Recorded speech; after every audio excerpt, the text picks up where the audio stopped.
My mom sacrificed so much for me. I have good relationship with my mom, and she takes care of me, and I take care of her. I wanted to go to Washington Ballet. It's like a big national company. I was looking forward to get fired.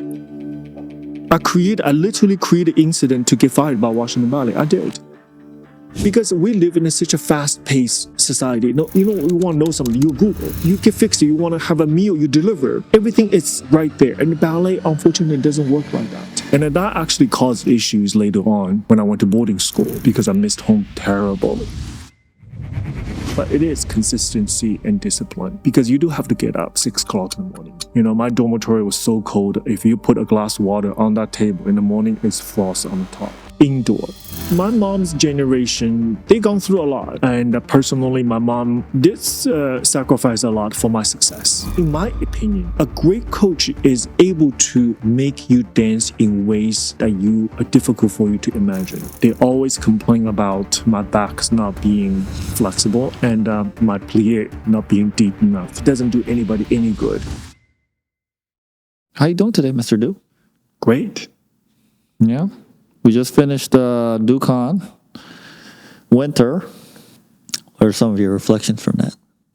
It's always, I don't want to be philosophical, but it's always like reading a book, one page is over, got to move on to the next page. And I feel like it's always riding on the momentum, keep the inspiration. And right now, RDBC online class are doing great. This morning we had 30-some students online. Beautiful, very inspiring kids overseas from all over the world. So it's very inspiring. You get energy from all of them. That's good. That's good. Yeah. I think DuCon went really well, was very smooth, at least especially on our end, despite Josh having a baby and everything. 3 hours sleep a day and working 12 hours. Actually, I've been there, truly been there. I was a professional dancer when I have my first girl, so I know how that feels. There are days I know I shouldn't be driving, I know that, but it's all good at the end. Yeah. Great. So today, I think what we wanted to do is dive a little bit deeper into your personal life a little bit and get to know kind of like your journey up until this point, but primarily focusing on your professional life because I think we haven't made a lot of videos around that. I know last time when we almost missed our flight to Singapore, we talked about your memory with your mother and how she packed a blanket and everything. And it's kind of where we left off. And I thought that would be a good starting point. But before that, I was curious, like, what were you like as a child? Like, did you have the same personality as you do now, or were you more timid? I was a very timid child. Let's say neighborhood, a group of kids playing, I will never be the one in front of pack and then creating new ideas. I was timid and I was a bit shy. My mom always referred me to as a noble. That's how she liked to put it. I could never get in trouble, let's say, leading some kind of ideas to get all of us in trouble. I was not that kind of kid and never was and never is now. But I was because that personality and I sort of a little shy. And since, to be honest, I looked like a girl when I was... Oh, really? When I was a little. Like skinny? No, I just look feminine. I have features. And so my mom actually dressed me like a girl for a while. I think she wanted to have a girl. And that was before the sex, before the baby is born, and so she had a sweater. So she had an idea what her child would be, but I came out a little bit different. So I have a picture of I have pants and she knit those little flowers on the side. I have a little sweater that she knit. At that time, parents knit their children's sweater, and it was really warm beautiful thing to do. And I remember those cold nights, I sleep, next to my mom. I remember those, and my mom was sitting up and knitting. I mean, those were some of the really sweet memories. But anyway, my mom will put some embellish on those sweaters and the pants and stuff like that.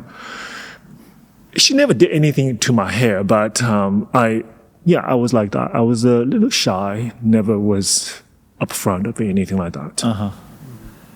And what did you do in like your?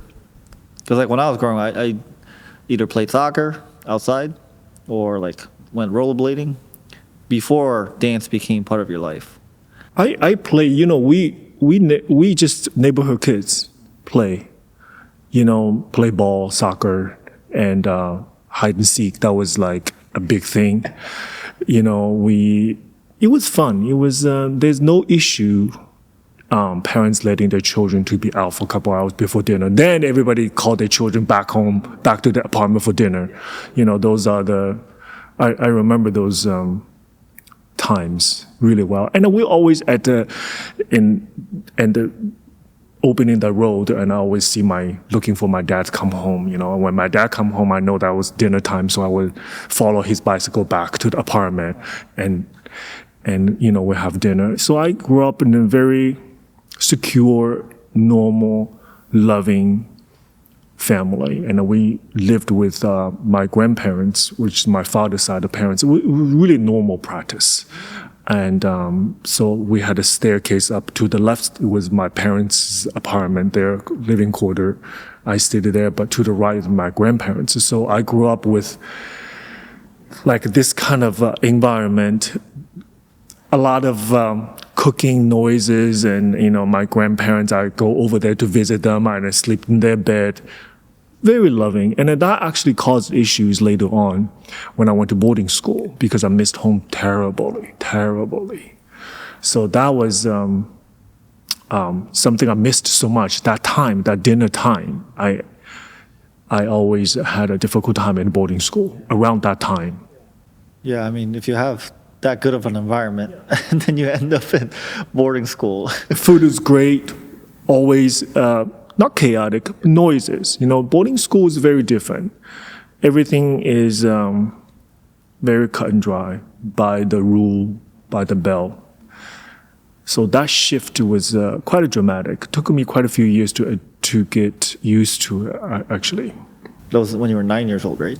I went to school almost 10, like not 9, not 10. Yeah. What was life like in? Because I know you mentioned before of all the, not necessarily bullying, but like the things that you had to go through from like your senior boys in your school. Well, in boarding school, anybody who went to boarding school knows there's rules, right? There's rules by the school.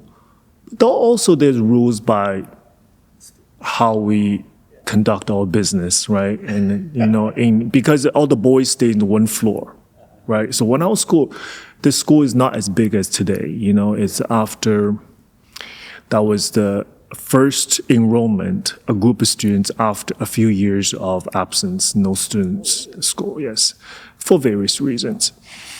But school was very fresh, very new, a lot of teachers for just 4 classes of boys, 4 classes, 2 classes of classical ballet, 2 classes of Chinese national folk dance.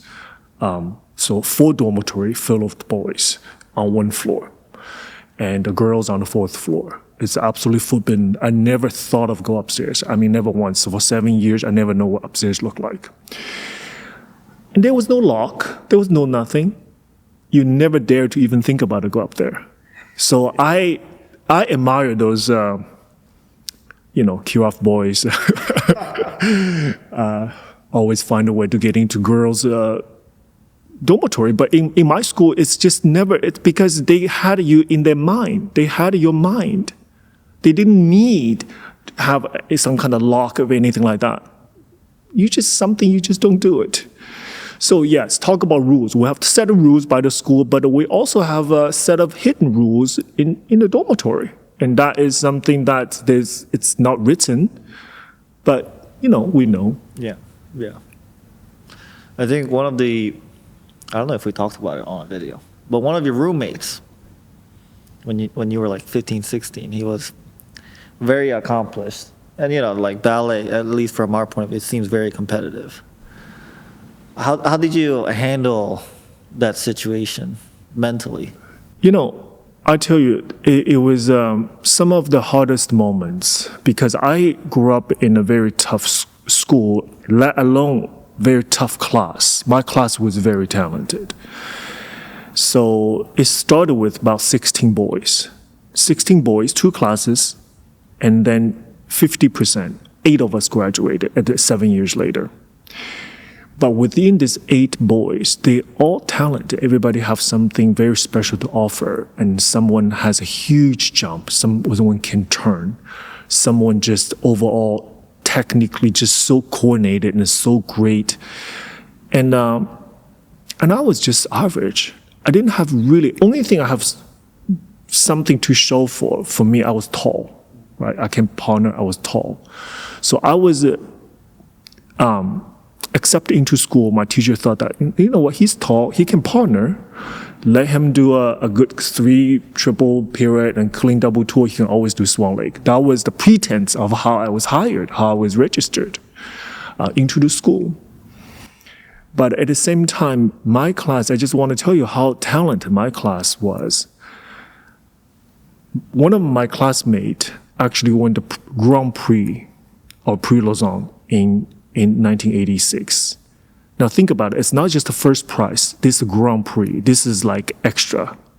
It was like the top of that age level, which is very competitive already. If anybody know anything about Prix Lausanne, it's one of the most prestigious ballet competition in the world for teenagers, for children, for kids, pre-professional level. It was like, think about it, you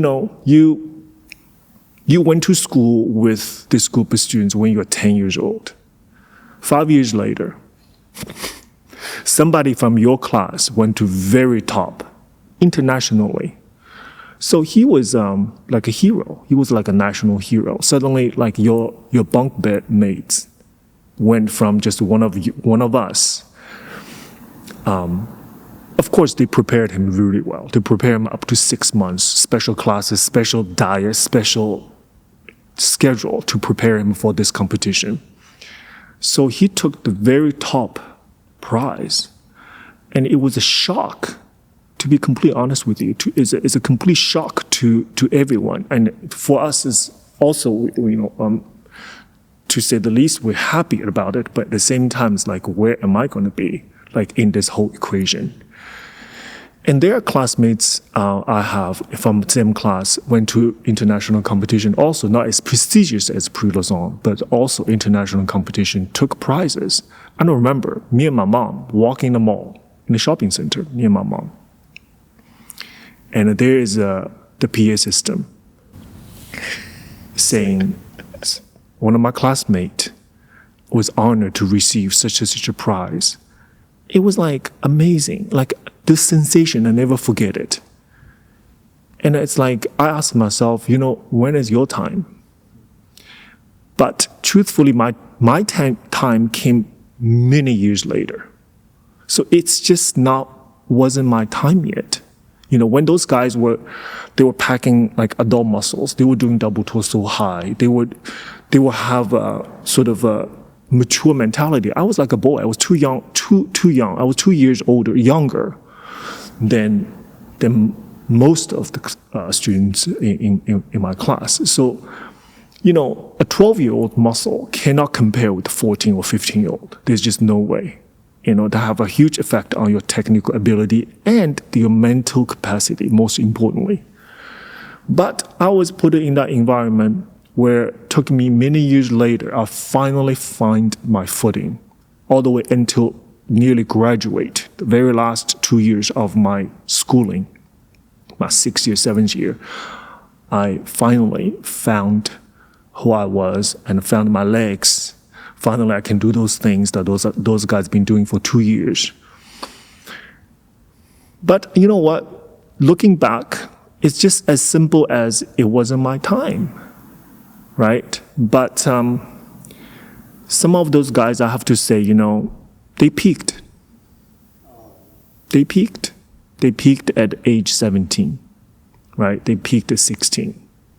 That was the peak of their career. So if I have choice to have me as a person, as a professional, to peak at my career at 16 or 17, or you get this kind of a slow burn, you packed the mental capacity, you work on your craft, you work on your mind, you develop not only this way, sideways, comprehensively, then you have a 20-year career. Which one would I prefer? Of course, I prefer the career that I had. But how does, in your opinion, peak happen in students? Is it due to like satisfaction or like complacency, or what? You mean the too early or too late? Too early. Too early? Peaking too early. Early have something to do with outside stimulation. When somebody, their body and their mind are ready, I can see some of this phenomenon today, actually, at the competitions. Some of the variation, let's say, is not really designed for a 12-year-old, in my opinion. It is not. They are just not ready for it. But here we are at this point in the world, right? We can't turn back the clock. We have to move forward with it, right? We have to kind of play the ball moving forward. But we do have to take into consideration of children's mental health. Most time when I say peaking, it is not their body, it's their mind. Mm-hmm. You can only use this much, let's say, energy, this kind of focus, this much of dedication and passion for something. But if you use, it's like you use the money. If you use too much too soon, you have nothing left. When you are supposed to do those things, let's say in 17, 18, what would you do then? Then we lose it. Then we start to see, and I see some very, very talented pre-professional dancers. Very talented. You would think that they were just on their way to become a star. They were going to join a big company and do things. But no, they quit. They went to university to be anthropology majors.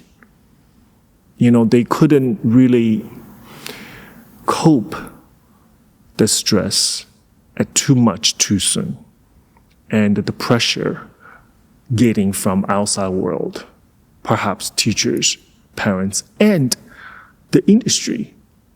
Because the industry said that you're supposed to do these kind of things at what age? No, I disagree with that notion, just because everybody have their different timing. When you were 17 though, when you said you found your footing, did you have an awareness though that you had potential? I did. Wow. Yeah. So you kind of had an idea. I did. Yeah. Because it was a moment where I connect my joy and happiness to my work. Wow. So I found peace. I found calmness and a rewarding feeling with reward, satisfaction, and accomplishment in the studio. I did. So every day I go in there, I look for those sensations. Either just did a very, very nice turn. I feel really great with my legs. I look fantastic in the mirror, my legs, and I did great double tours. And then that little bit of satisfaction, I almost addictive to me. And whatever the things that are out of my control outside of the studio, could be various things, academic courses, my little friction with my teachers, anything, my future, whatever.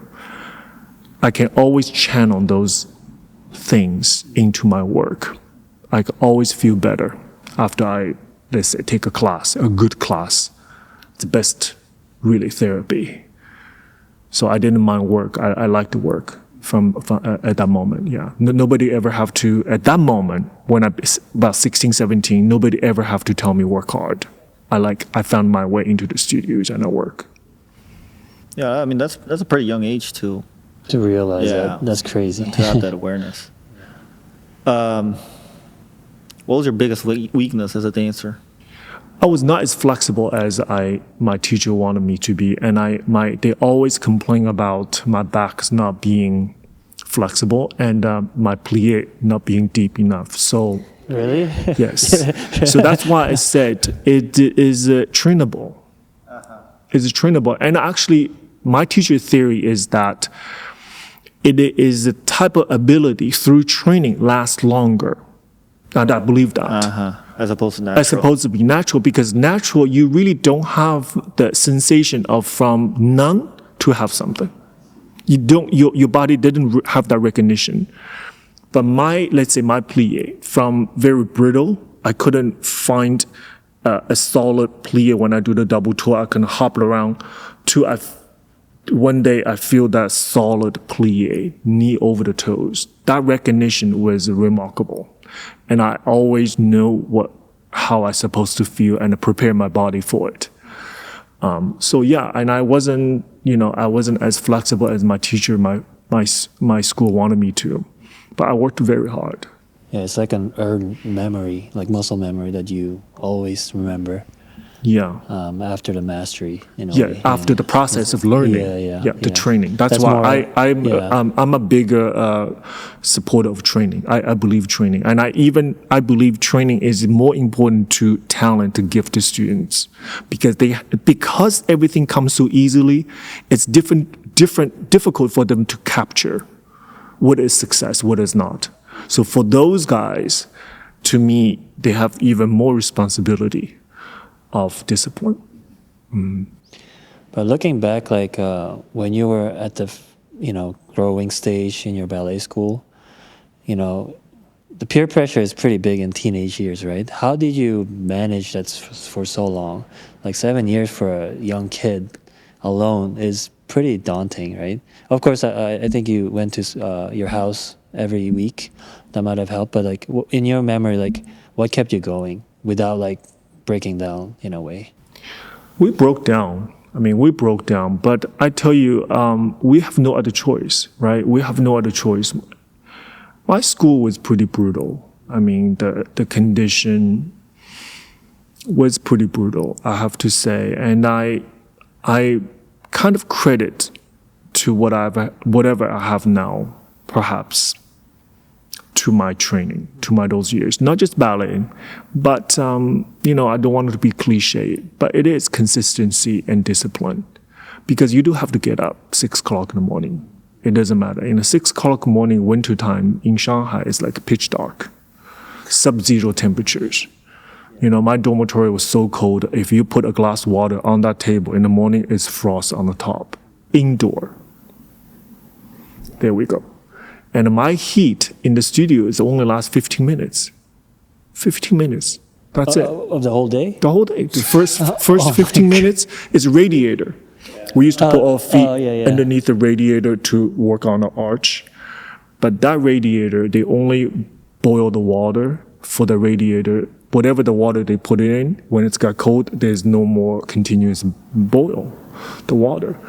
So you got 15 minutes of really nice radiator heat. And you just hover over it, get yourself warm. And you know my uniform like. It's underwear, it's like a briefs, socks and shoes, no tights, and tank top. So, it's no joke. It's no joke. And it's also school, it's not their goal is not just, they believe that in order for you to be a good artist, you have to be strong. You have to be physically strong and mentally strong.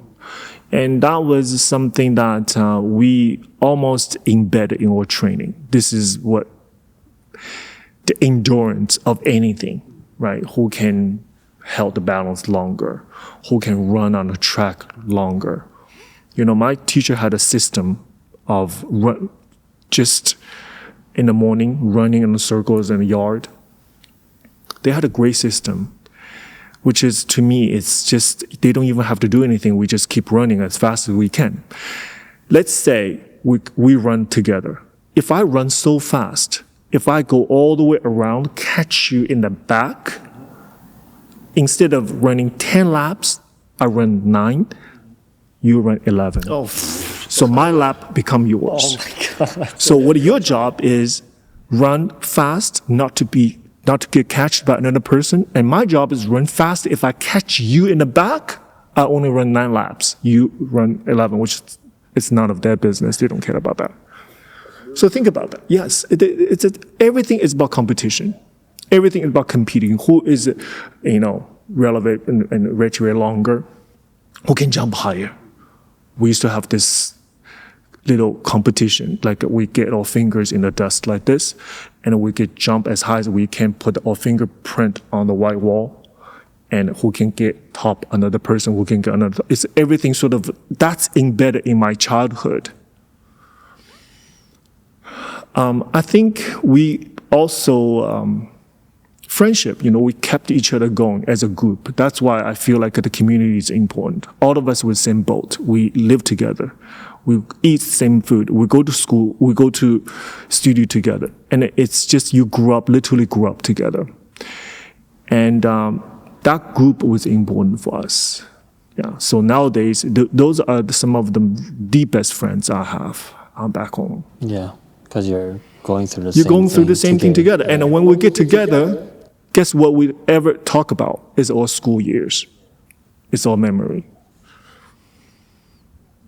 And if you were to think back, what part of competition do you think it was really good for you, and what were sort of not recommended for schools to? I like all the competitions that organically formed among the students. I like that part of it. What I didn't like about is that teachers sort of use that kind of a competitive nature of us being teenagers, using that to add extra manipulation to it. That part I didn't, they were created some kind of competitive environment. So, but I love between students. So after class, we'll have period competition. I say, I do 1, you do 1. I do 2, you do 2. I do 3, you do 3. See who falls off, right? So those are the fun, competitive exercise at the same time, really fun things to do. But I didn't like how teachers using that attitude to, Put them against each other. Yeah. They will do it though. So it's very organic, because of the environment and the students were living together.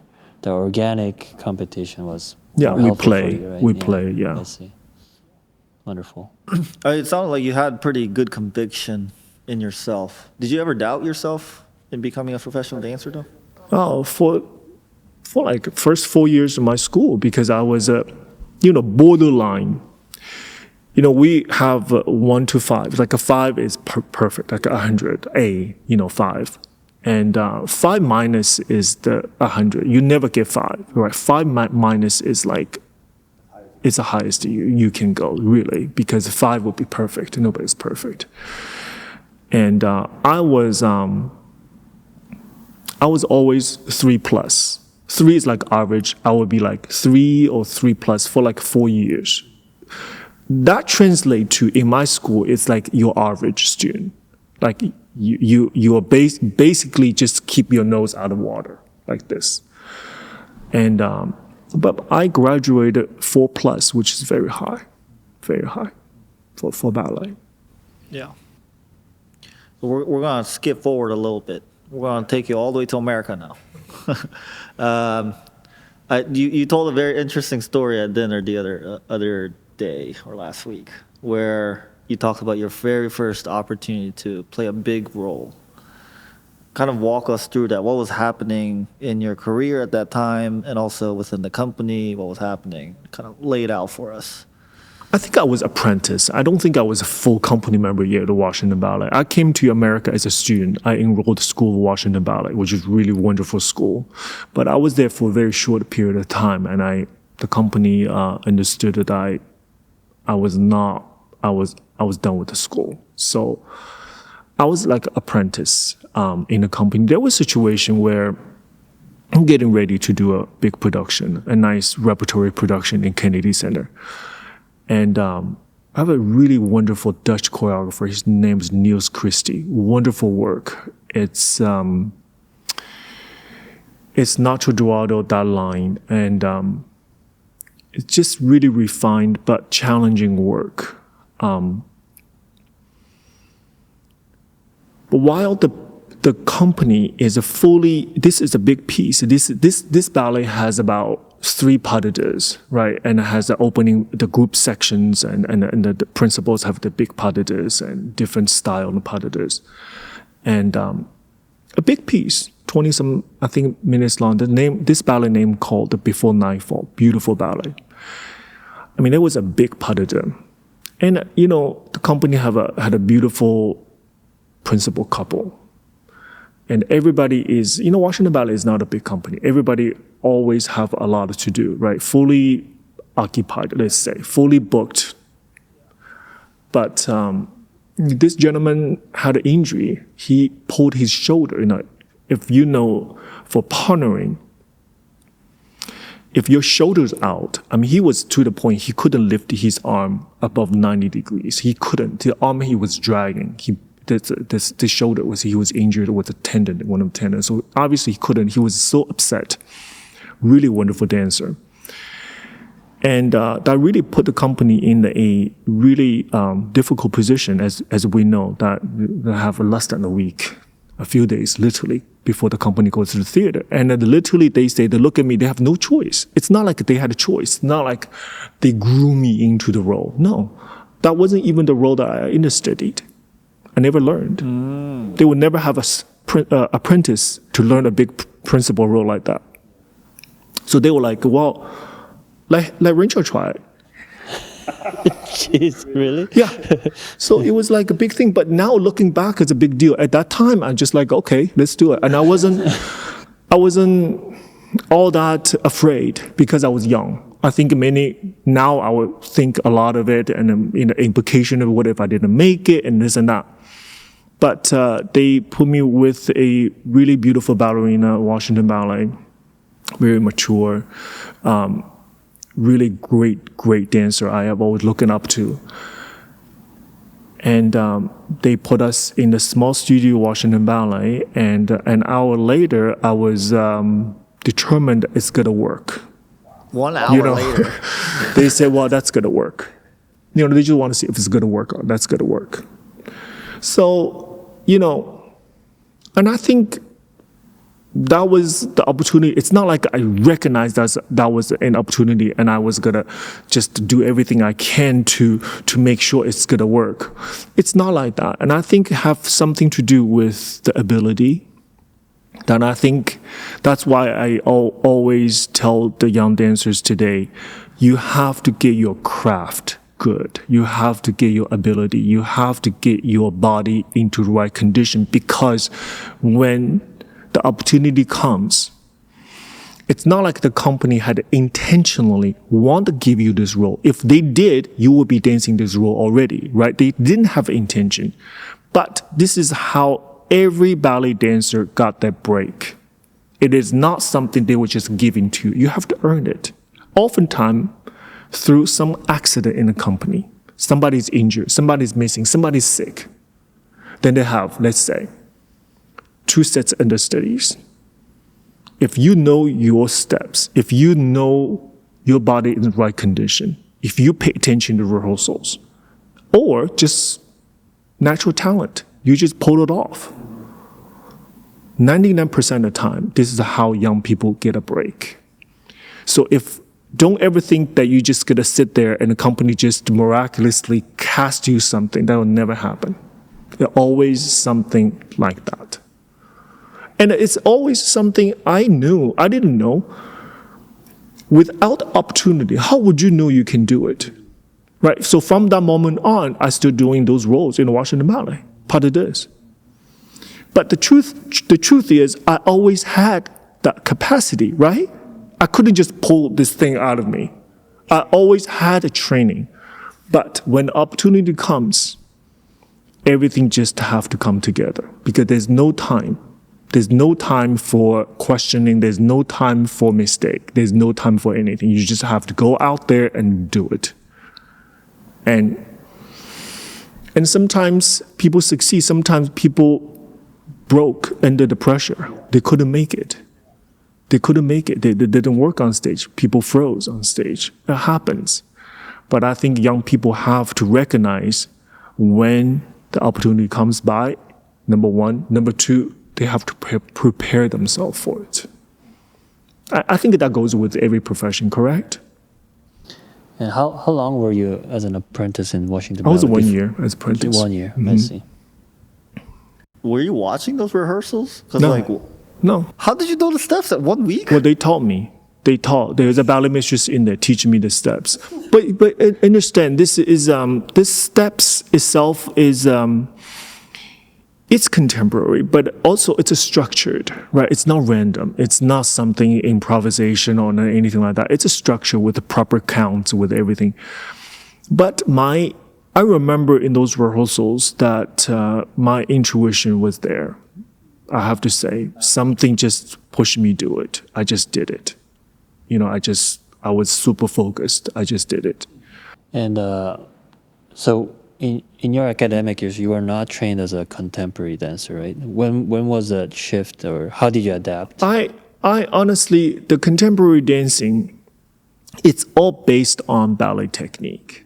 Those steps all based on the ballet classical structure. It's just branched out differently. It just end up differently. But the center, the placement, it's there. It's to be manipulated. Let's say fall. You have to know how to stand up before you can fall.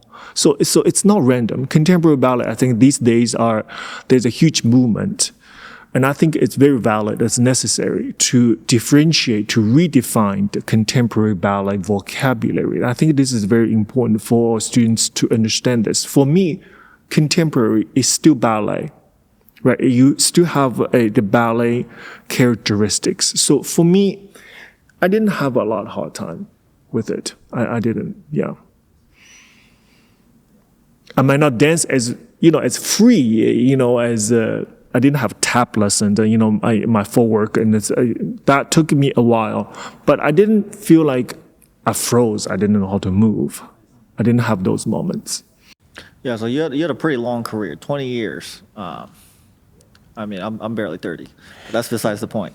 How did your relationship with ballet change throughout the different phases? So you had, like your beginning start of your professional career, and then you had a little break.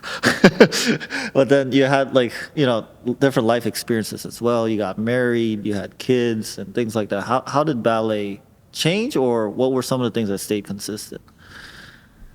It's sometimes tumultuous. Those are some of the most glorious moments throughout my career. But some of the hardest, darkest moments of my life were also within that time span. At one point, I burned out. I remember you don't just burn out like tonight. There is a period of time that you are just kind of spiraling, there's feelings different. I just become uninspired. I'm feeling this spiraling down. Nothing was exciting, and a class becomes so redundant. I was reluctant to go to the studios. Nothing was exciting. I wasn't looking forward to do anything. And I think this is, that happened when I was close to 25. And now looking back, I'm sure, any psychologist would break this down into a perfect textbook in terms of how and why this is happening. And I kind of know now, because looking back to see what some of those feelings that I have, it's a textbook, burned out. And it's just a growth, a moment where I wanted something new. I wanted to know who I was. I wanted to know, I don't want it to be cliche, but I want to find out who I was. If I wasn't a ballet dancer or ballet student, if you take a ballet, this word away from my life, what would I have left? This was a burning question. I'm dying to know. I wanted to know because I was plucked, literally plucked from a normal school, dropped in the ballet school before 10. And they tell me this is the only thing you're going to do. This is the only thing that you're going to be focused on. And you're going to be a ballet dancer. You're going to be doing this and that. I never had a time, really. Nobody ever asked me, what would you like to do? What are your interests? I love history. I mean, I love to read and I like to write. But some of those urge, some of those feelings, it's not going to go anywhere. It's just going to deposit in there and it's just grow and grow. At one point, it's going to affect your decision making. You know, I want to share with you, actually, some of the young people today, I see them, they make erratic, kind of crazy decisions, things. Everything, there's a reason. There's a reason why for this kind of decisions. I can share with you, I was the one, I was looking forward to get fired. I wanted to get fired. I literally created an incident to get fired by Washington Ballet. I did. But, you know, I had this bad mood, temper tantrum thing, and I had altercation with the staff. And the management of Washington Ballet said, Runqiao, this is very unlike you. What's wrong with you? Go apologize. I said, no, I won't. I said a bad word, really bad. We are not going to tolerate this kind of behavior. Everybody have to respect each other. You go apologize. No, I won't. We will have to let you go if you won't refuse to apologize to him. I said, you do what you have to do. And they were shocked because they didn't know I was looking forward to get fired. Can you believe it? Like in the middle of the season, I have no job lined up.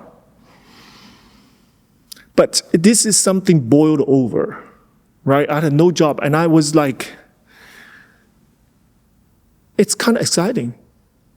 Like I was on the street, not literally on the street, but I was away from the company and I was like, suddenly I don't have to be a ballet dancer anymore. It was like a liberation. Now I'm kind of free to learn something else and to be another person, perhaps. I don't know. It's like I was excited. Nobody knew you as a ballet dancer. I'm just another person. A friend of mine knows a chef in a very good hotel in DuPont Circle in Washington, D.C. here. He's like, Runqiao, you don't have a job. What are you going to do for a living? You know, you got to pay your rent. What are you going to do? Do you want to meet my friend, a really great, like very good, worked in a very good hotel? I said, okay, I'll talk to him.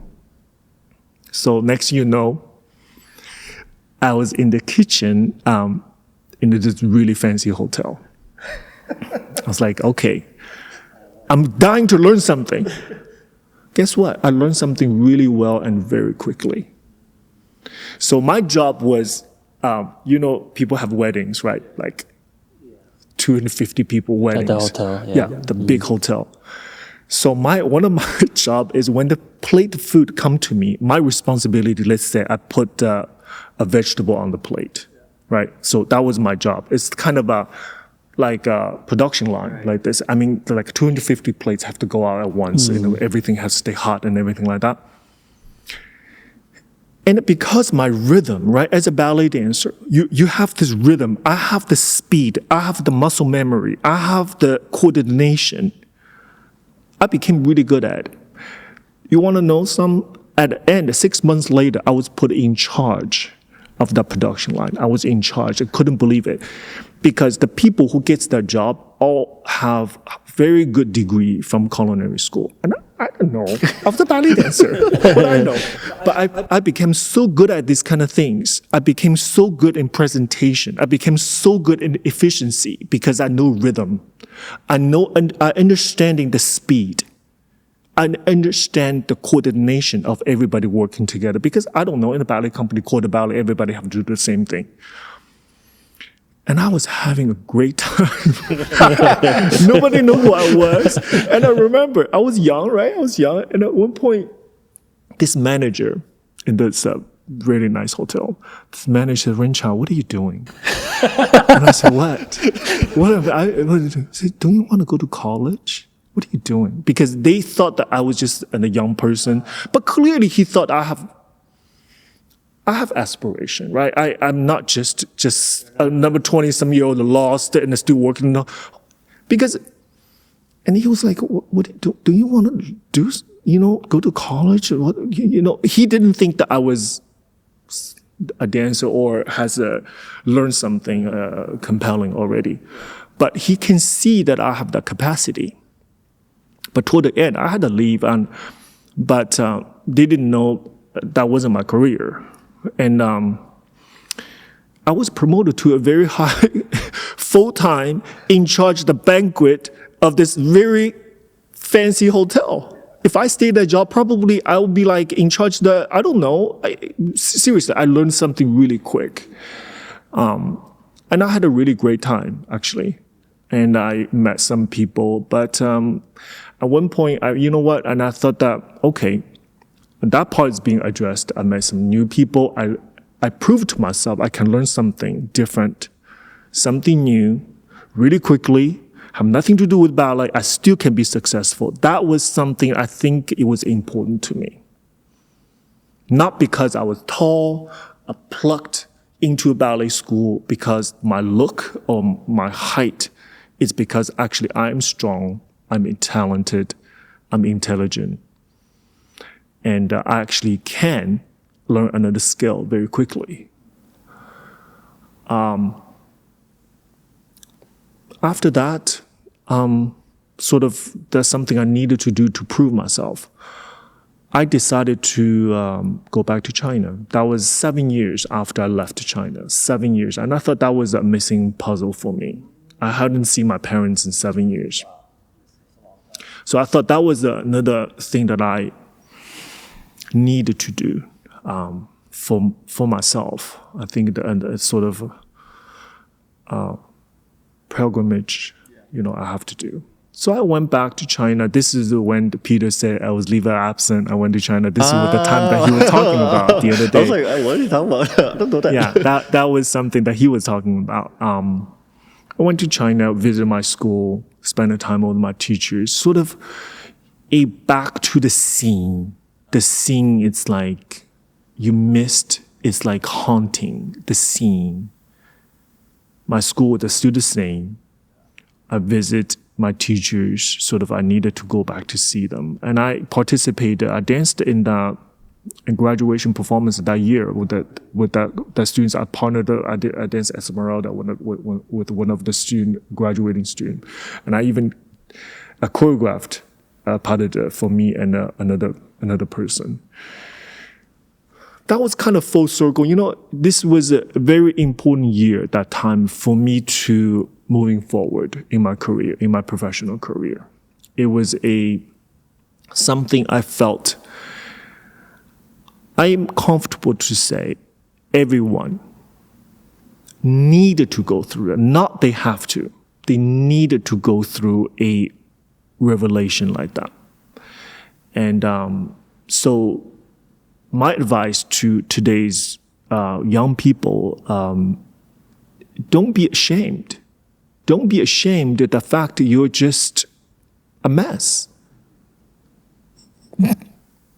That's the process. You have to let it all break down, then you pick it up as the pieces, then you put it together. I'm still going through those moments every now and then. Just a mess, hot mess. But that's life. We are, these days, online classes, we talk about breathing. We talk about the art of breath in dance. I've been talking to the students. We started the next 2 weeks. We talk about how to incorporate your breath into your dancing to improve the musicality and create nuances. So as I speaking to the students about breath, there is a movement, right? You have to exhale first. Then you can inhale. You have to get rid of everything. Then you can have fresh air into your body. So I think I thought that it was really great. I called it like a movement of life. Don't be ashamed. And I think that process has to happen. But The difference is you have to bring yourself up. You let it go, you have to bring yourself up collectively, even if, slowly if you have to.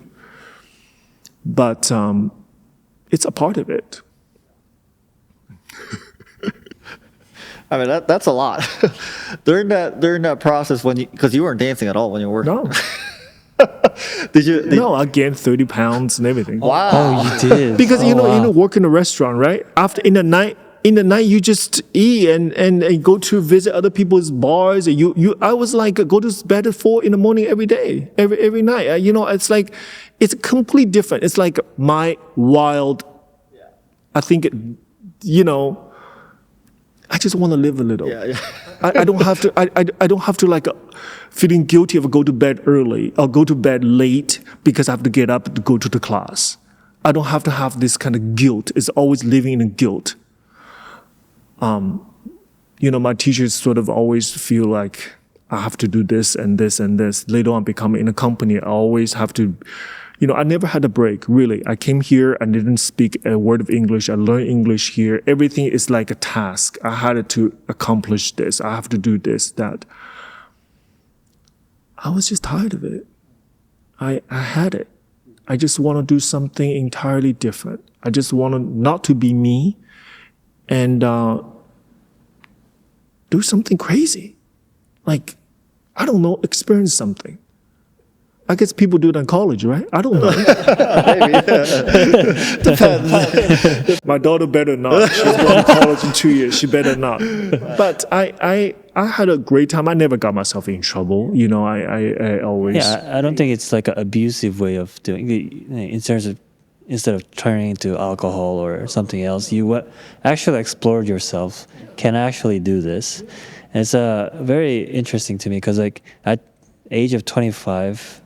It's not common to think of it that way because usually you think about your friends, travel, vacation, but you were actually thinking about who am I? I think that's your personality and the intuition in yourself, I think, yeah. Yeah, but I then at one point I just called Washington Ballet. I said, I'm ready to come back. And there are some of the most nurturing people, Washington Ballet, Mary Day. Oh, it was a Mary Day, Miss Yeah. Mary Day. Yes, Okay. some of the nurturing people. And nothing was said. They took me back. I tell you, this is a moment. I came back, we had a dinner together, and Mary actually apologized to me.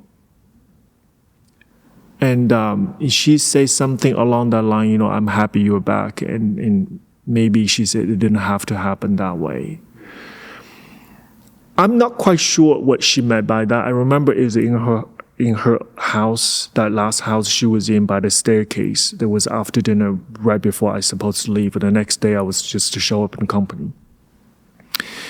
And I think what she meant was that perhaps didn't nurturing me or guide me in the way that I sort of didn't have to or didn't detect the fact that there's something was wrong.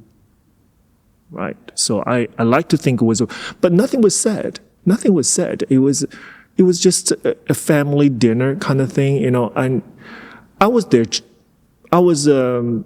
Mary Day and Elvie was my parents to me at that time when I came to the United States. I didn't have another family to go to. They taught me how to be an American.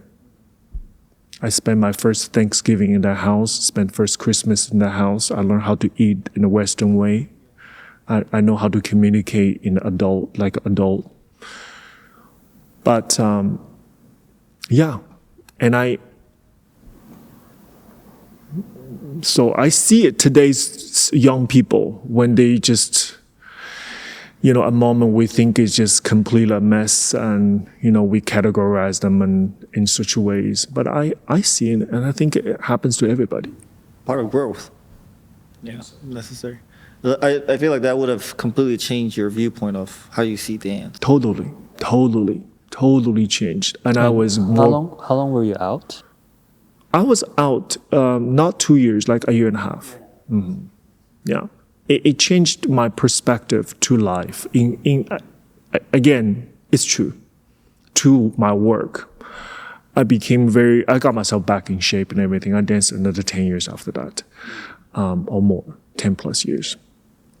But I became very grateful to art form, and I missed it. I remember the moment when I said earlier, I'm ready to go back. Like, I missed it, right? I think this was a big moment.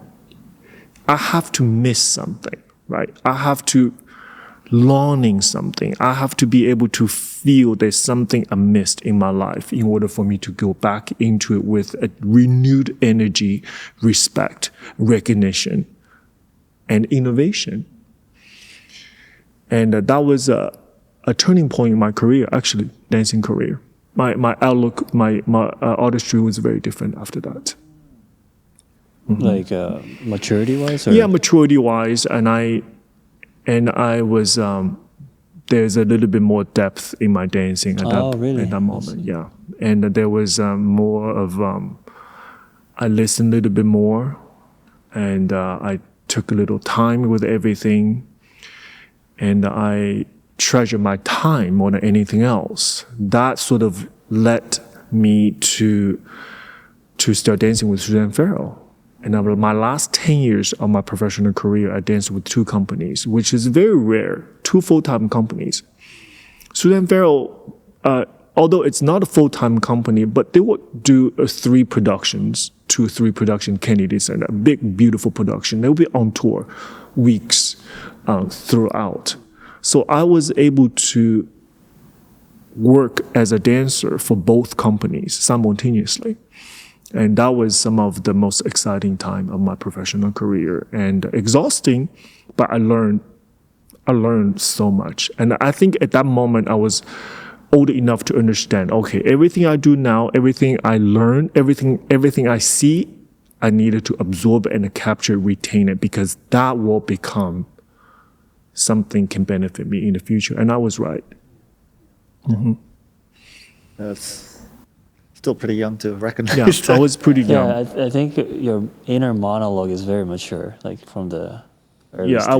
I was, Suzanne Farrell is one of the most inspiring person of my professional career. Not one of I think many people who come across working with her all can say the same thing. We all learned so much from her as a professional. And of course, we learned so much from dancing those ballets, in the rehearsals, in the class. But more is learn to be a kind person, to be a real, genuine person. No posturing, no attitude, just kind and knowledgeable. The way she interacted with the dancers was really special. I see. And did you have a choice, like after you came to America, which company you would I wanted to go to Washington Ballet. You wanted to, yeah, I see. Because, when I was in school, China started opening to the West. So the ballet company who comes to the China is all invited by the cultural ministry. I'm talking about Royal Ballet, talking about Royal Danish Ballet. It's like a big national companies of those countries, big productions. Washington Ballet was very different. They came with, we call it today like unitard ballets, not classical, neoclassical. Neoclassical. Yes. I see. And this was very first time I see a ballet company with a repertoire like that. And I usually just go to the ballet performance. Swan Lake will be 3 hours long. And then we had a busload of students go to the theater, and we sit in there, and then we just fall asleep pretty quickly. So with the 2 variations we watch. First one is the pas de trois male variation. I'm watching it, all great, eyes closed. Then the third act, eyes open to see the boy, the third act, the Black Swan pas de deux variation. That was done. And the next day, teacher will say, "What did you learn?" Yeah, we learned this, we learned that. But that was a routine. But Washington Ballet was very different. They came with contemporary repertory, the energy.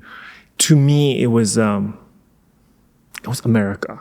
It was innovation, energy, and I watched their class was also very different. That was the first time I met Chu Sang-go. Now, Miss Chan's uncle. So it all comes down to circles. So we're gonna go to Toronto to collaborate with her. Chu Sang was her uncle, incredibly talented choreographer, died too young. However, the legacy was wealth of legacy, artistic legacy. And I danced to some of the most beautiful ballet by him in Washington Ballet. He was a resident choreographer, associate artist director at that time. It was very sick already at that time.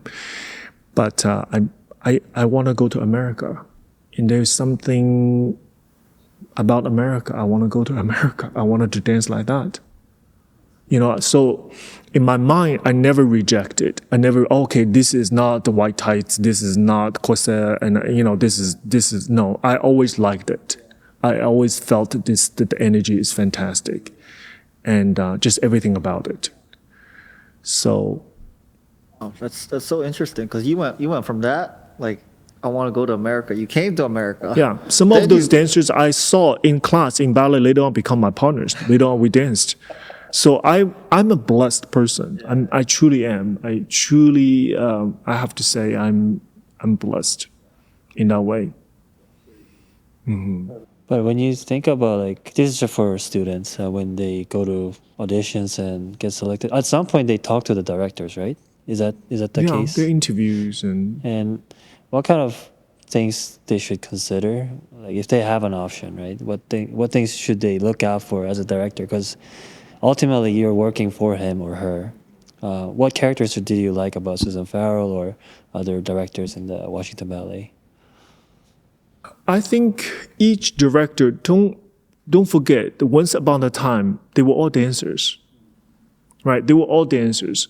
So yes, they have different responsibilities. Now they wear a different hat and they are in different position.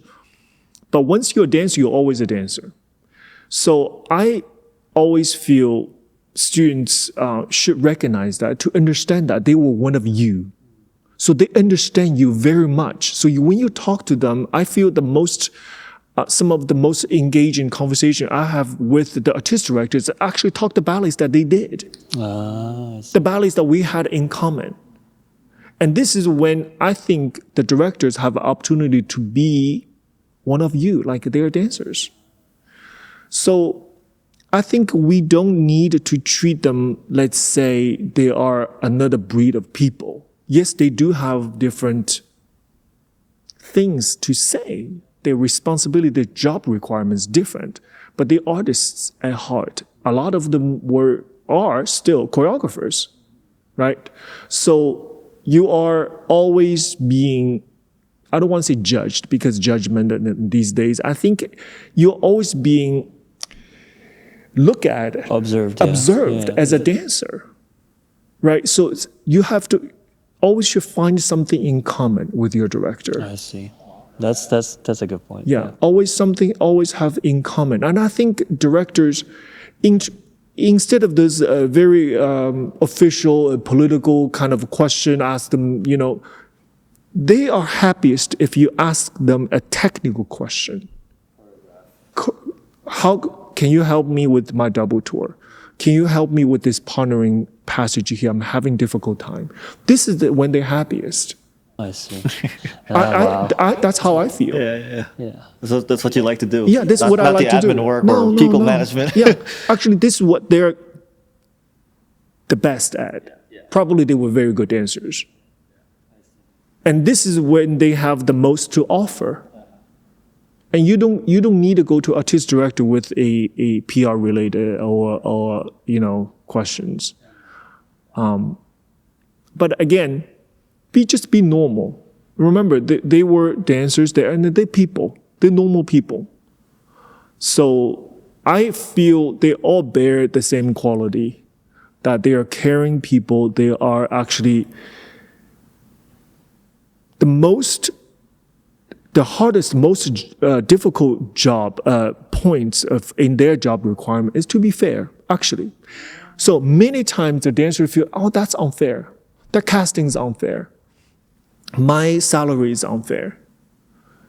I wanted to give dancers little advice here is that the result of what you see, the casting, is under incredibly amount of consideration. This is not something they take it lightly. Oh, no. Because in their head, to be fair, is the director that I worked with is number one their concern, actually. Believe it or not, you might not believe it. You might not think it's very unfair, or it's completely misjudged or favoritism here and there. It's not true. Because they thought about the best option already before they put that thing out there in terms of casting or when they hire you, giving you a job, offer you a contract. Don't just assume that you are being taken advantage of. I don't think we should think this way. And I think we have to take a consideration that you are not the only person in the company. There's 50 other people that are the same desire to work as hard as you. So the company's job is to be as fair as possibly can. They actually spend most time working on the fairness, believe me. Ballet company will always have drama, right? They'll always have drama. And I think that's it's a nature of the artistic organization. But just because it was so emotional charged and it's just like your identity, your worthiness is associated to that casting. So when the casting paper goes out, there's a lot of emotions because that's the recognition, the respect, who you are in their eye. Yeah, status. Everything is associated to that little casting. Did you do anything personally to help you stand out a bit to get a little bit more casting when you were a professional dancer? Because I was tall and I can partner, there's some roles that I know I get in those roles. And I get actually the most satisfaction out of dancing the roles that normally wouldn't be cast to me. And I let's say in the upper room, Twyla Tharp, I was the one cast in tennis shoes to do the fun part. And that was really, really satisfying for me. And for once, I wasn't typecast into like a prince role, like white tights role. For once, I was cast into like a modern dancer role. For me, that was like interesting, But I didn't have, I don't want to say this in an arrogant way. I never really had a problem with casting. I always had a role that I... That is something to do, yeah. Mm. That's great. Did you ever, besides the break that you had when you were 25, after that point, did you ever think about this is it? No, after that, I had a very natural progression. I married and I had my first baby when I was still dancing. So I was doing more. I didn't have no regrets. I had no regrets. I was doing more than a lot of people. And the one thing about, something that I want to mention, I had very little injuries. I didn't have this kind of injury where so demoralizing and so hurting, like physically and mentally. One of the most difficult situation for dancer to encounter is they're forced to retire due to injury. This is leaving something mentally for them. It's unanswered question for many years to come because they will. If I didn't injure this way, how many years can I dance? What opportunity should I have? This kind of things, it's difficult for dancers to get over with. I personally know quite a few dancers that quote unquote forced to retire because of so-called career-ending injuries. But I didn't have that. I had a very natural, a progression, I was ready, right? I was ready, and so it wasn't all that. But it was still harder afterwards. It was harder than I thought, because again, that's something you know for 20 plus years, right? And suddenly your routine changes, right? You're not gonna have this kind of feeding your ego. Every time you go on stage, people applaud. Every time you do something, people say, oh, that was great. Every time you do some pas de deux, you get exhausted, you get stimulated, and you get this kind of acceleration. You never get in average lives. You go to grocery store, how are you going to feel that way? And the teaching, it took me a while to transfer that kind of desire into a role of teacher. It's challenging, because for many retired dancers, when they teach, I can see it all the time. They still competing themselves with the dancers. I can see it all the time. And the exercise they give, the way they demonstrate, the communication they have with the dancers. They still think they are dancers. Sometimes you don't even know it, but it is in the behavior. And unfortunately, some artist directors also behave like that. So, but I think, throughout pandemic, I demonstrated those classes full. I have to say, it was a little bit like that too. It was like a revival of my career. I was like, see what I can do. Finally, it takes a pandemic for me to have a renaissance of my professional career. And I get criticized. People like, oh, why does he have to do full like that? Why can't he just teach a class? Why does he have to demonstrate 100% full like that? You know what? I got to do something for myself too. Yes, that was a decision I made. It's okay. I live by it. People love it though. People benefit, and I think it benefited me too. It was interesting, and I put myself back in shape in a way. So that's why it was always there. I was like, okay, here's an opportunity. I remember that day, it was like, Mr. Josh, you were like, you here yet? I was a little late, go to queue off with traffic. I was a little late. Are you there yet? I was like, I'm here in 2 minutes. And I got there. I didn't know it was live. I thought you guys just have a video. And there was Regina sitting over there with the piano. I was like, it's live. This is a live class. So that was that class. I don't know, it was viewed 1.5 million times and something like that. I was like, okay, I turned on my performer, my dancer, some kind of switch on. I was like, okay, I'm performing. This is something I know how to do it. That was fun. But we could tell after every class, because it was very stressful at that point with so many things going on. But you were just like so relieved. It was like a different person. Because in that hour and a half, that's the world I was familiar with. I mean, I was just drunk in it. Can you imagine have Regina just play for me? I create a combination that I can do, plus having an audience watching me. I'm like, bring it on. This is my own show. Yeah, it's like more than 6,000 people sometimes in live show. It was insane. It was like, okay, this class 90 minutes. It was like 2-hour class. It was like a 2 hours long. 2 hours long. It was like a nuts, crazy. That was some of the best times. I can talk about it and I can share some of my thoughts, and I was just literally drunk in that environment. It's like, we didn't know that. and Regina will play the best music. Like the temperature, the texture, just the right amount of balance. When I end, she ends. Yeah, her level of accompanying is just amazing. So that was my selfish moment. But I'm happy benefit a lot of people along the way. But I think that's the beginning of this whole saga that continues.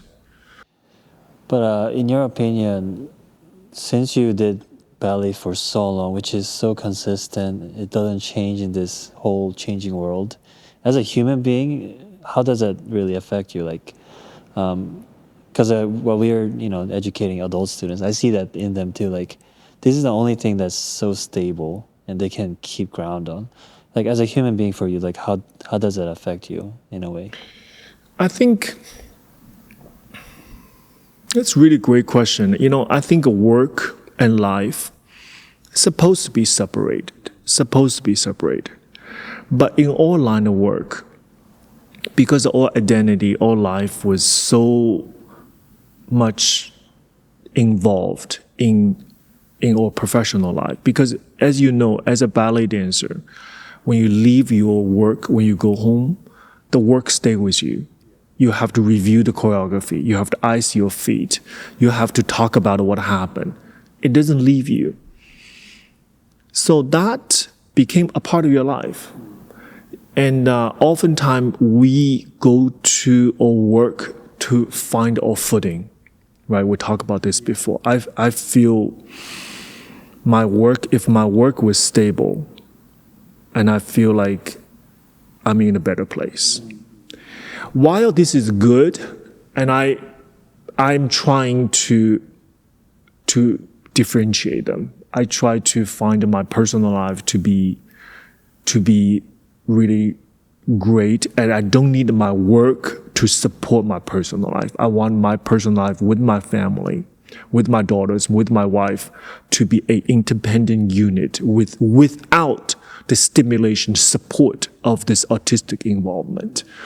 And I think I'm working on that, and I wanted my work to have less effect to my personal life. I think it's a balance, like a work-life balance that we all always have to find. But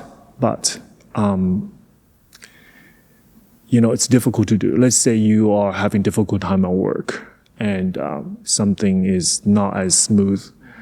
There's no way you cannot bring that home. Yeah. There's no way. Yeah. But we have to find a balance. Yeah. Yeah, that's something I'm working on still. It's very hard. Yeah, especially when you work at home. Yeah. But I don't want it to my relationship with my children and with my wife to be affected by my work. That's something I wanted to do very, very clearly. This is a question from Crystal. How did the ballet landscape evolve since you were a student/dancer? And how do you think that's impacting the way students train nowadays? When I was, one thing, this is a big difference is the structure of the company. When I was a dancer, and when Peter Stark was a dancer, we have, let's say, the school, that after school, just like in any other profession, you audition for a job. Then you will accept as apprentice or not. And you were in as apprentice position not more than 2 years. It's something wrong. It's like if they hire you as apprentice, they already see you as a full company, right? Full company member. So you work as an apprentice, then you become a full company member. It's just like that. So, but nowadays, since the financial crisis, I think that happens in what year is that? Like 07, 08, something around that line. There is the company forced to be creative, right? They are schooled to have, let's say, pre-professional track, which is a senior class, right? Pre-professional track, you can be there for a year or two. Then you go to company, they have a very wonderful organization, wonderful community called a studio company. Every company have a studio company. That level used to be called apprentice, right? So then now we have the studio company, then you'll be there for another couple of years. Then the company, eventually, if they select you, you become apprentice. So at what age now? When you're apprentice, like those would be 22, 23. So this duration is draining compared to what we had before. It was much more straightforward. And this period of time, to me, it could be confusing for today's students if the difference, because their mind, their body is much more stronger than, let's say, a studio company or apprentice. They're much more ready to take on much more complex tasks. But the identity, you're still a trainee. They have another position called trainee. Those positions are, while wonderful, giving students more opportunity, more training time, but it's just buying, to me, it's company buying time for paying you. That's it. There's no other reason to this. Because they get less pay, right? Or they pay. Studio company, I think it gets very little. There's some kind of stipend. Sometimes company will pay for your point shoes, pay for your, the on tour they will pay for something like that. But I think student company have a little stipend. They don't even call it salary, some kind of stipend. It's absolutely not enough to make a living. Absolutely not. Your parents' financed position. For sure. So this duration takes stamina, mental and physical stamina to be in it. And by the time you make it to the full company member, let's say, you're tired. That's what I see. You're less inspired. And so those positions, those things are there. It was created for financial reasons because the company couldn't afford, let's say, full quarter ballet. They will have a studio company to substitute. A lot of companies still practice this way. The quarter ballet is danced by students, and I absolutely disagree with this kind of practice. School has its own production. Students belong to the school. If they're ready for the company, they do dance company production. This kind of collaboration, while it's great, so-called it's great for the students to be in a company class with the company, to be on tour with the company. They don't need it. In my opinion, they don't. They don't need it. And I think it's enticing. It becomes a company's tactic to bait. Let's say, you could be on tour with the company or be on same stage with the company, but it's dishonest. I'm sorry. It's a tactic for having the ranks to be filled without paying. I disagree with this kind of practice. That's my position. You want to use students, you have to hire them and pay them. Otherwise, leave them as students. So does that mean nowadays most students have to be in a studio company first? They have to. They can't unless they can't go jump up to. I have been giving some students some advice. I encourage them to directly audition for the company. Those are good. I think they're professional ready. And takes people to change narratives. Takes a group of people to change narratives. I've seen students from YGP. They're ready for company. Believe me, they're ready. They might be a little immature. Who is not? Yeah. But physically, they're ready. If the opportunity be given, if nurturing, environment is nurturing, they're ready for a company job. You kill their spirit. If you put them, go through the whole thing that we just talked about for 5 years, you kill them. You just kill them. I see. Yeah. It's like you're in the waiting room. Yeah, you just kill them. Without any. So I actually just been giving advice to couple students that you have to have a healthy conversation with the artistic directors. At the direct conversation, nothing rude or demanding or arrogant, none of it. But the students have to understand your self-worthiness. If the students, this material at 19, 18, they're fully ready, why not? just go into it. Yeah, because if Why they have to if wait? this is gone, Yeah. it's hard to recover. Yeah, you kill the spirit. Yeah. If you work them in such a way, you have to compensate them in such a way. That's my opinion. Yes. Don't give him a half-baked cookie.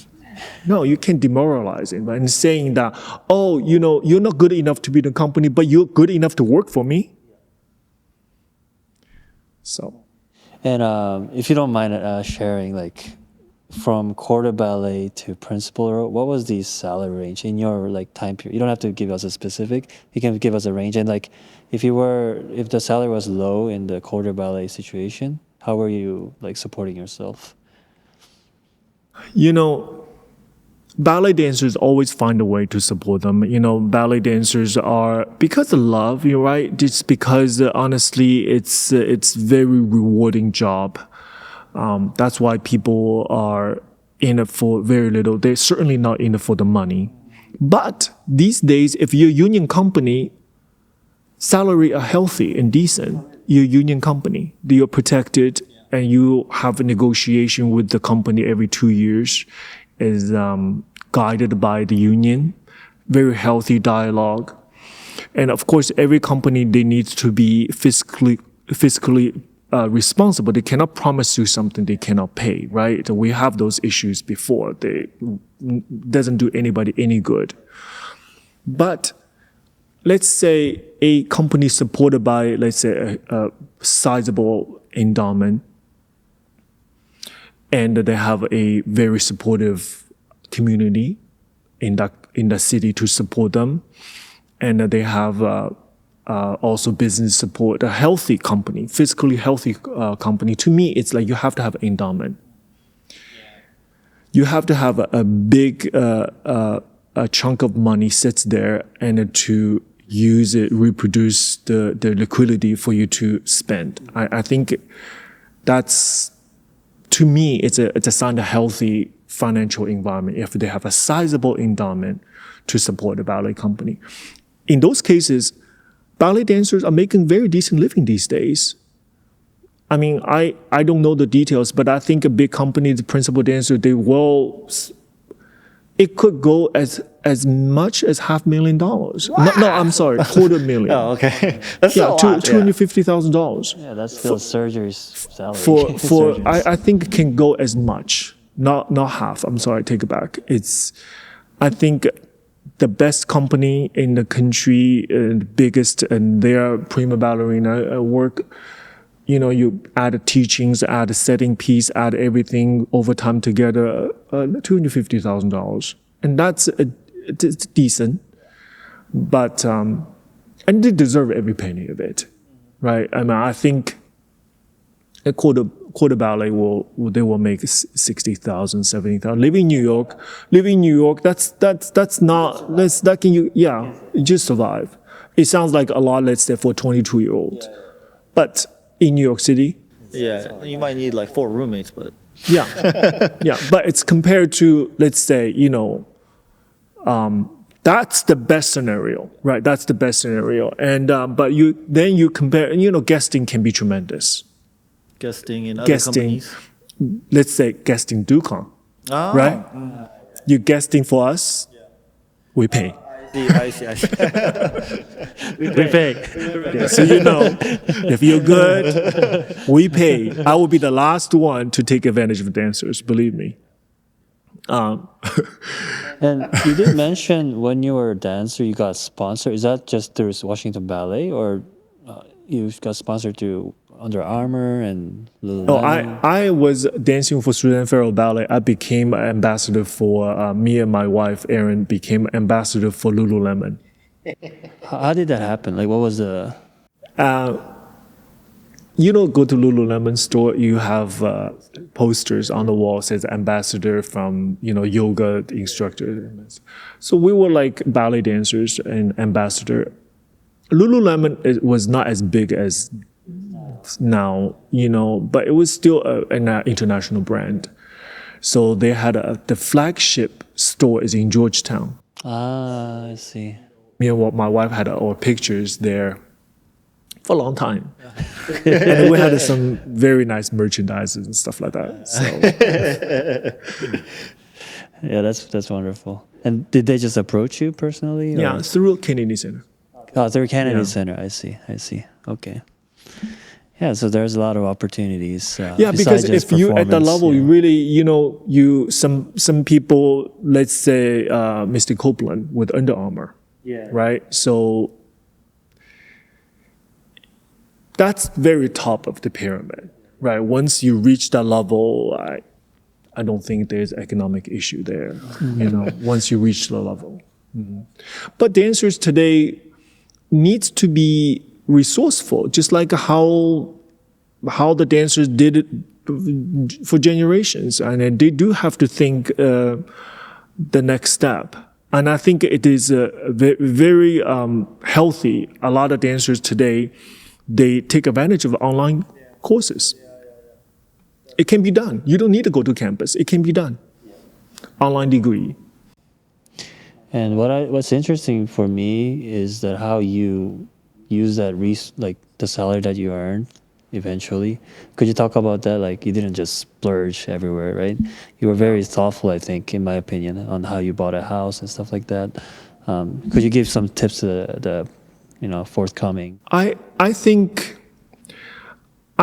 the all understanding of finance, of money. Yeah.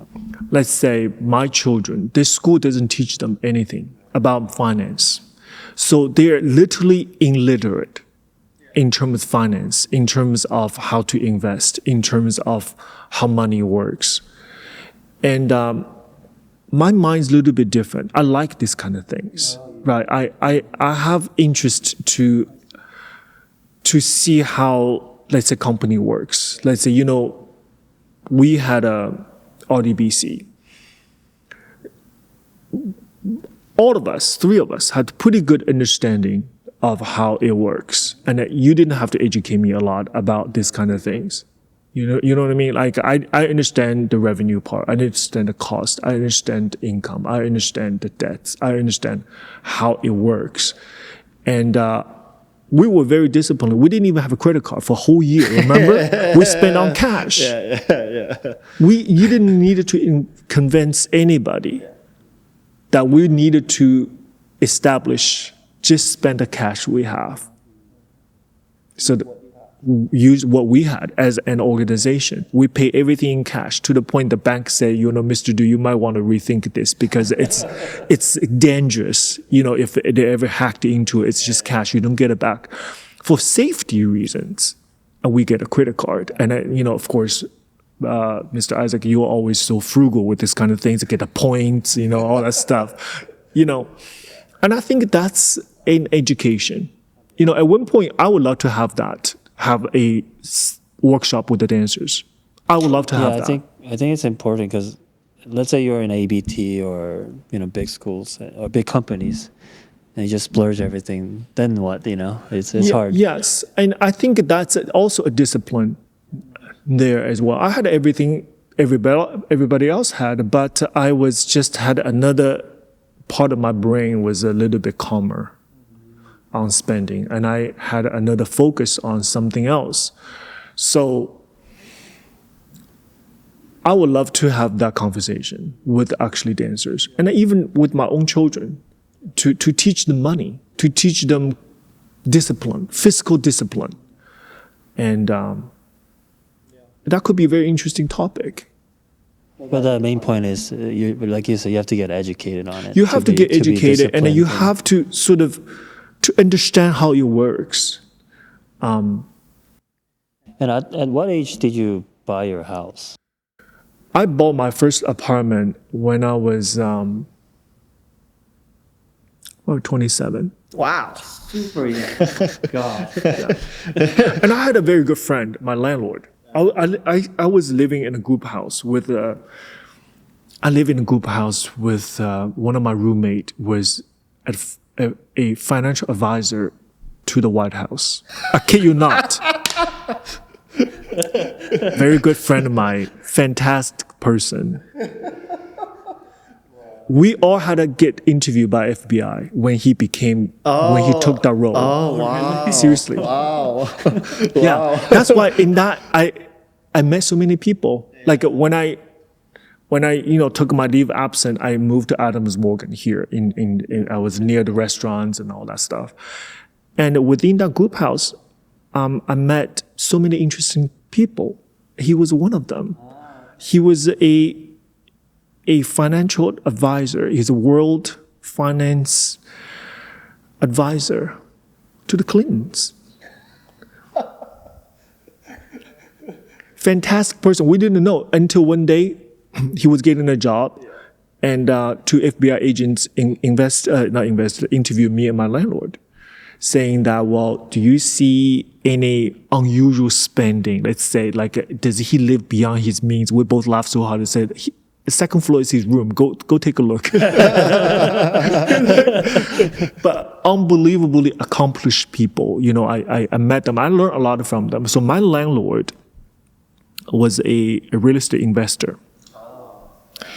So, downtown Washington, there was a lot of revival at that time. U Street, 14th Street, was a lot of revival. So my landlord told me one day, says, Runqiao, come with me, let's go take a look this situation. I don't know, what are we looking at? It was a trailer. It was a trailer on an empty lot. I was like, what are we looking at? They're selling the apartments. I said, where? They haven't built yet. They're selling the apartment, not even being built. I was like, how long is gonna wait? He says, no. He says, trust me, I'll lend you the money, just buy one. I'll lend you the money. He said, I buy you back. Yeah. I buy it back from you if that doesn't work. Yeah. He said, you have to do it. Oh, that's a very good landlord. Very, such a nice very landlord. good. Very good. Yeah. So I bought my first apartment just like that. It's like I signed a paper, I paid a down payment. When the things is built, you already accumulate so much equity already after it was built. So it kind of builds. And then that built it momentum. built momentum, and I was not self-indulged person because when the apartment was finally finished, it was a beautiful apartment. I had its own garage, the car park downstairs. I had the balcony. I never lived there once. I rented out from day one. So yeah, you're so smart. Pure investment. Pure investment. Oh my God. That thing was very, very, because of how it was sold, right? Not many people I saw people just stop by and drove off. Never really came into the trailer, talked to the sales agent about it. Just because the neighborhood and what have you, and they don't see a visualization. They can't see the building. They don't know what's like. But you take a risk, you take a chance, then you make money. And I always saw this as a investment opportunity. So I never really lived there. I always lived in a group house because I like it. I like to be with my friends. So I always rent it out. I still have it. Oh, you still have it? We're gonna take a picture. I still have it. Wow, that's so interesting. And the neighborhood have changed so much. So you don't, unless you have a generational money. What I'm talking about is if you have a trust in your name, you have inheritance. Young people have to generate money themselves. Even trust fund people, they still have to regenerate because the statistics says that the money, if you don't work with it, it won't pass third generation. Yeah. That's right. Yeah. So that statistics says. So, you still have to learn how to manage it, how to make it, and how to be fiscally responsible. I don't splurge on things. I mean, I drove what year is that? 2006. Yes. That's something. The side mirror came off. Yes, at one point. I mean, it's safety. My daughter making fun of me all the time. But, I don't need that. It's a great car. It's a Lexus, a great engine. But, could I have buy a really, really good car? I could have. But I don't need that to feel good about myself. I think different preference in things. But again, it's, some people can blow that much and, very quickly and have nothing to show for. And currently, you bought a house for your mother too, right? I have my mom live very close with me, and my mom's, means everything to me. My mom sacrificed so much for me, just like every Chinese mom. Their pride and joy truly is based on their children. So I have really good relationship with my mom, and she takes care of me and I take care of her. So they do. My mom's generation, they gone through a lot. Okay, they gone through a lot. They have endured a lot in life. And personally, my mom did sacrifice a lot for my success. And we got to take care of the elders. No, that's something we look up to for you. When I watch that, that's wow. Within I the want her to be limitation comfortable. Within the limitation that you had in terms of finance and everything, Yeah. you still made it happen. Yeah. That's amazing. I want her to be comfortable. I think for older people, like my mom's generation, they don't need a lot, but they want security. They wanted a part of the security for them is to be able to stay close to their children. I live like a block away. I live very close to my parents. I'm talking about in the same community. And, I don't have to see her every day, but she knows I'm very close by. So for her, it's not like she needs to eat lobster steak every day, but for her to be able to, I think that's the luxury that so-called that generation is looking for. Okay, we have questions from our audience that we collected. Those are always scary. These are more ballet related. Okay. Someone said, I know corrections are very personal, but what is a tip you would give dancers everywhere? I think just specifically to be observant, to be sensitive, to listen and watch. You can learn so much. Corrections, I always tell the students, take the corrections that it's not giving to you, it's giving to other people, but you do it well. Just to be observant. I think it's not for 10 minutes, for the entire class or the entire rehearsal. Pay attention. Don't do anything you're not supposed to do. I think that's a lot already. You can learn so much just to listen and learn. Yeah. This is from an adult student. How could they prevent themselves getting upset with themselves because they can't do what they could when they were younger? I think this is an emotional part of ballet that it comes with the art form. It is frustrating. It's easy to say, do what you can, be happy with yourself, the current condition. It's easy to say. I understand that. It's very easy for a teacher to say that to students, but students never really accept that. They always want to move forward, and that's the beauty of it. So, but I do want to say something about patience. I do want to say something about patience because ballet, it doesn't build right away because we live in such a fast-paced society. No, you want to know something, you Google, right? You get fixed. You want to have a meal, you deliver. Everything is right there. And the ballet, unfortunately, doesn't work like that. So some of the things, if you continue to work, and you can get frustrated for 90 days, but the 91st, 91st day, it might work. You can't give up. You just have to have the faith in the art form, in training, in yourself. Interestingly, the most improvement happens right after you refuse to give up. I'm not just saying that, it's true. So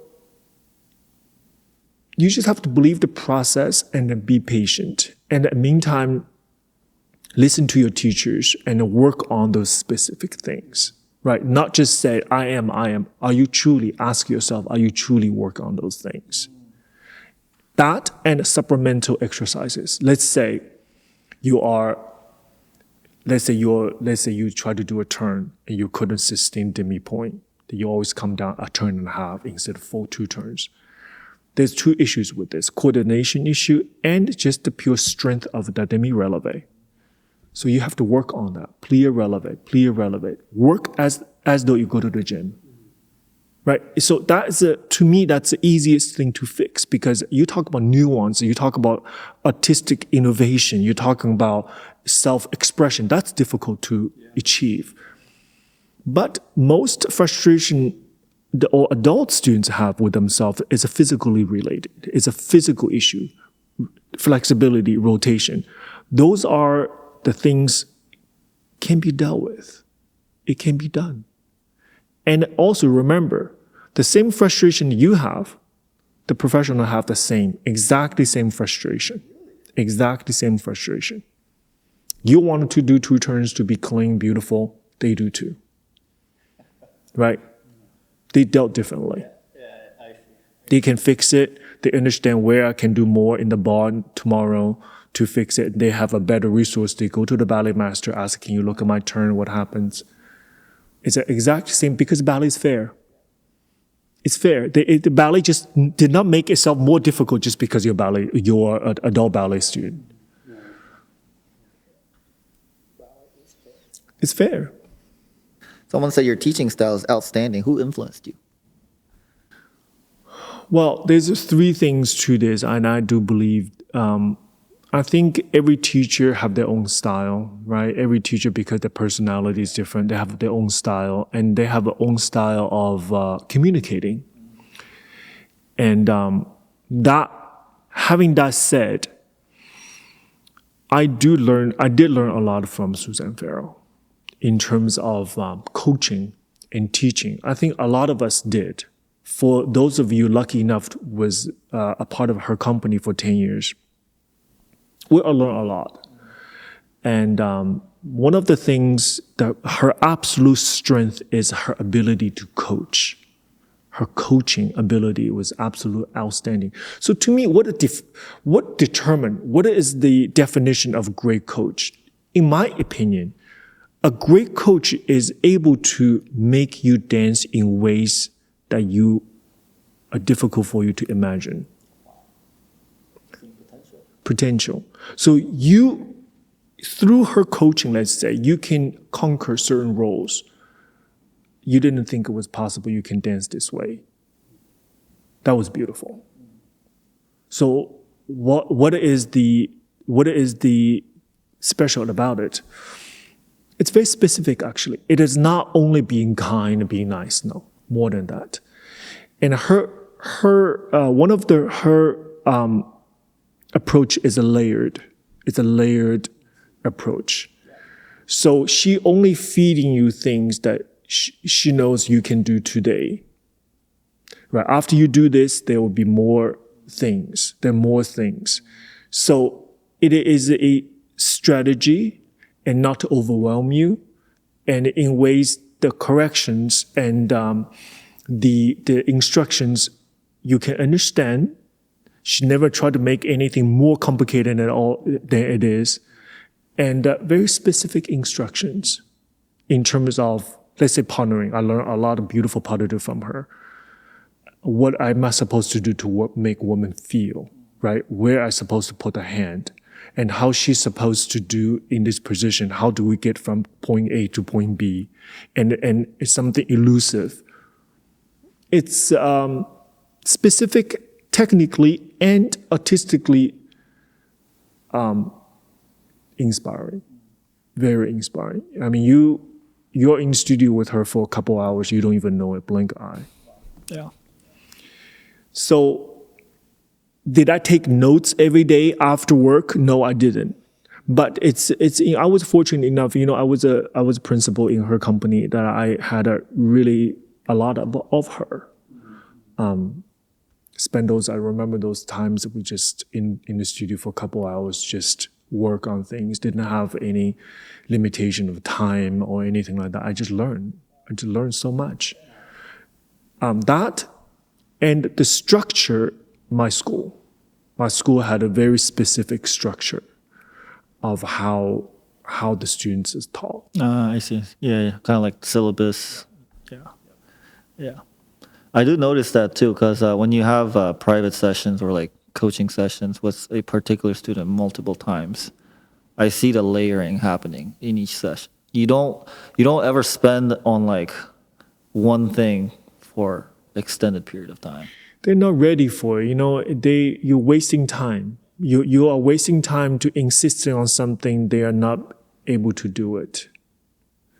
And what the energy should spend on is create that steps, create that structure, and that little bench for her to stand on to reach where you need her to be on the third day.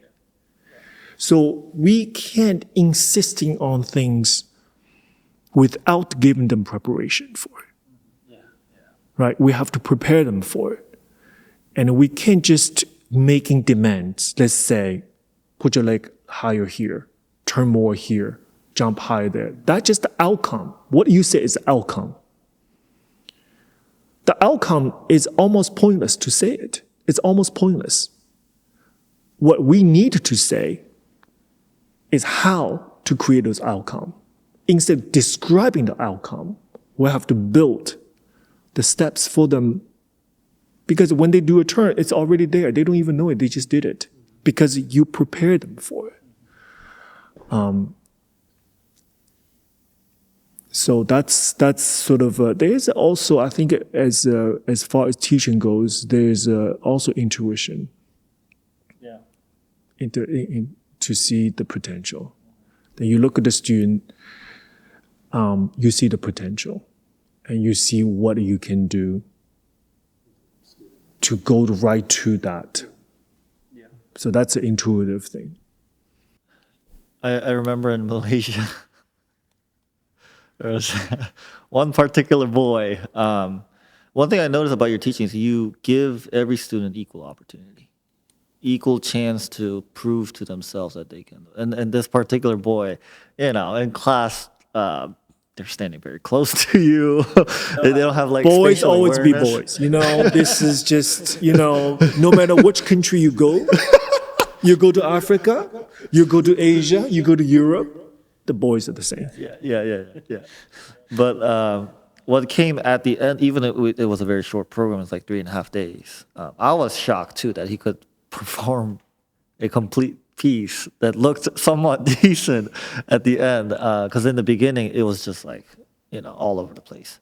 That's just something that I noticed when you teach each student. You never have any form of favoritism or even if they're not really ready, you still find a way to get them to the next level. It's something in this thing that they're ready for. Nobody is all bad. There's something in this chunk of dance they're good with. And I think with boys in particular, they don't show it. Boys actually in that age, they're more vulnerable than the girls. Because they don't show it. They don't want people to see it.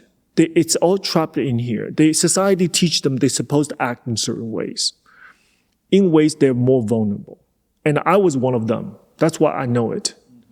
So when I teach them, one thing that I have to make sure is I believe them. I believe them. They can do it. I go to their mind. I believe them. They can do it. And I push, I pull, I yell. All this is not put them down, is bring them up. I put them in the area and I support them with my bare hands like this. They won't fall. They know they won't fall. And even they fall, I won't laugh at them. I won't make fun of them. I will support them. I will be down there with them if they fall. They needed that mentally, boys particularly. I see. Yeah. Yeah, I do notice that. They know. And some of the, when I see them, they are, because I was one of them. Because everybody tried to tell me I couldn't do this, I couldn't do that. It was the most biggest struggle I ever have. Just try to pump myself up. Yeah. But I had a teacher in my school believed me, saw the potential in me, and those teachers were influential to me. And they saw the potential. They say, you know what, he can do this. Give him a chance. And I remember those times. And speaking of teaching, we had this discussion at the dinner table toward the end of DuCon. Do you need to be a principal dancer to be a good teacher? No, you don't.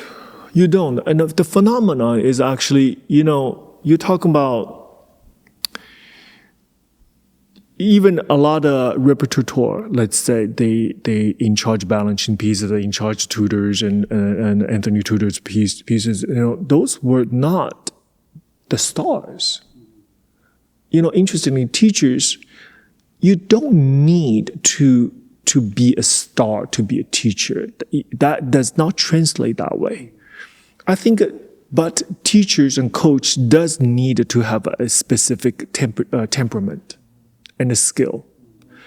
And the temperament is generosity. They want to share. They want to share. So, we can't compare ourselves to the teachers or to the students. So we have to be generous to share our experiences with them. Mm-hmm.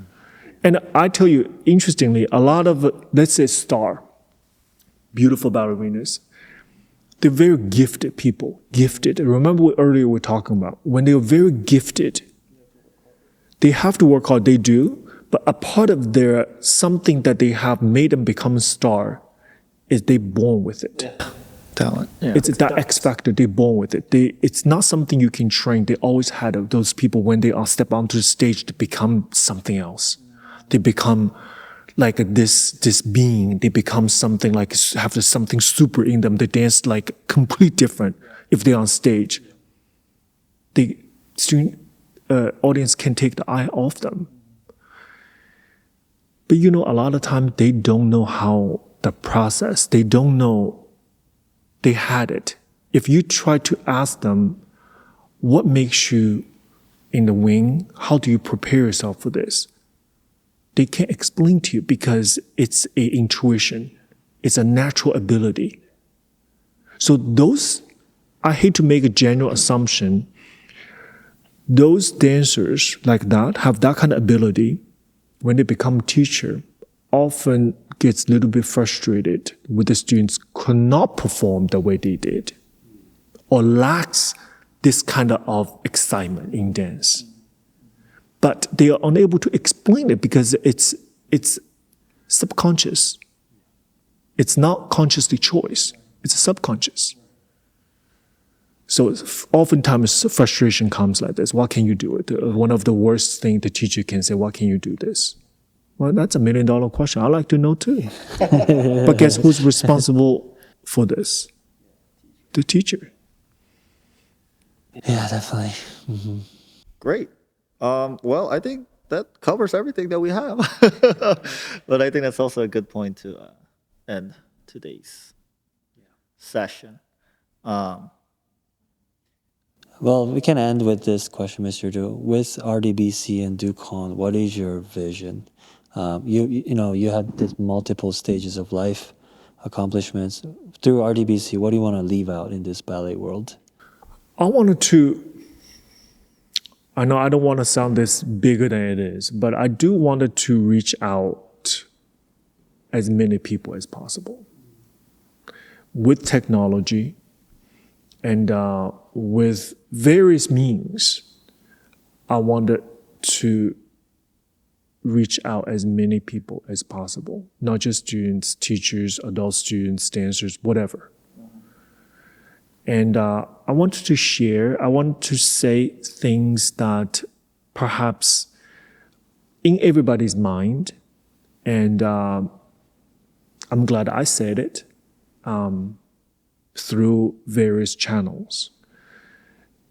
And I have been offered very good positions, very good jobs. And this is one of the reasons I left QL for selfish reasons, because I want myself to be visible, to be heard by more people than just a particular school. And I wanted to, I don't want to say change in the landscape dance. I don't want to say that because it's just not possible, one person. But if my voice, if my practice can make dancers' life a little bit easier, perhaps, or make parents' life a little easier, or make students' progression a little bit more sustainable, that's what I want. And I wanted to have students to hear another voice, another perspective, another way of do tendu, another way of improve their overall health. I think this is what I think that's the purpose of when we started this project, is that through technology. So, I'm not just to say things because I wanted to be heard. I want to be seen. And I see a lot of things on internet. Great, engaging, real exciting content. But I want ours to be different. I want ours to be not just something that people say, oh, that was pretty. Oh, that was funny. I wanted they benefit from it a little bit. And for whatever that is, I wanted people to say, you know what, it helped me a little bit, because dancer life is hard and students struggle. So if I can make a little bit difference, help them out a little bit, I think we succeeded out, yeah. Okay, yeah.